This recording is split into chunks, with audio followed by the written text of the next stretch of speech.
আজকে করব সাজের পিঠে, সেই জন্য ব্যাটারটা রেডি করার জন্য প্রথমেই কিন্তু আগে গরম জল করে নিয়েছি। তো একটা গামলার মধ্যে এরকম চালের গুঁড়ো নিয়েছি আর পরিমাণ মতন লবণ দিয়ে আর উষ্ণ গরম জলটা দিয়ে বেশ অল্প অল্প করে জল দিয়ে ব্যাটারটাকে বেশ সুন্দর করে রেডি করে নিয়েছি। দেখুন, এবার এটাকে ঢাকা দিয়ে রেখেছি আর সাজের পিছনটাতে মাটি লাগিয়েছি। তো ব্যাটারটা প্রায় 1.5-2 ঘন্টা মতন হয়ে গেছে। একবার একটু চেক করে নিলাম যে কেমন হয়েছে, দেখলাম যে না ঠিকই আছে। আর এদিকে কিন্তু দুধ গরম হতে বসিয়েছি, গুড়টা পরে দেবো, দুধে ভেজাবো পিঠেগুলো, সেই জন্য আর কি দুধ গরম করছি ওদিকে।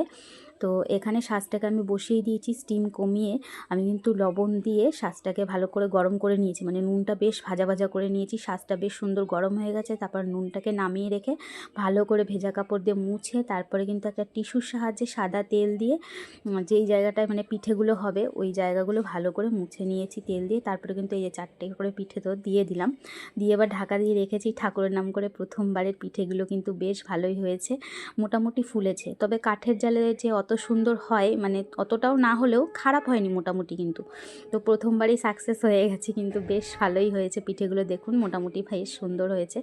তো তুলে নিলাম প্রথমবারেরগুলো, আর এই ডান দিকে একটু একটু করে কিন্তু লেগে গেছে। তো যাই হোক, এই 4টে পিঠে তুলে নিলাম, নিয়ে এবার এইগুলো ভালো করে একটু পরিষ্কার করে নিয়ে আবারও একটু কিন্তু তেল দিয়ে মুছে নিলাম টিস্যু দিয়ে। তারপরে কিন্তু আবারও পিঠেগুলো করতে দিয়েছি। তো খুব একটা বেশি পিঠে করিনি, অল্পই করেছি। দেখুন পিঠেগুলো বেশ ভালোই কিন্তু নরম হয়েছে।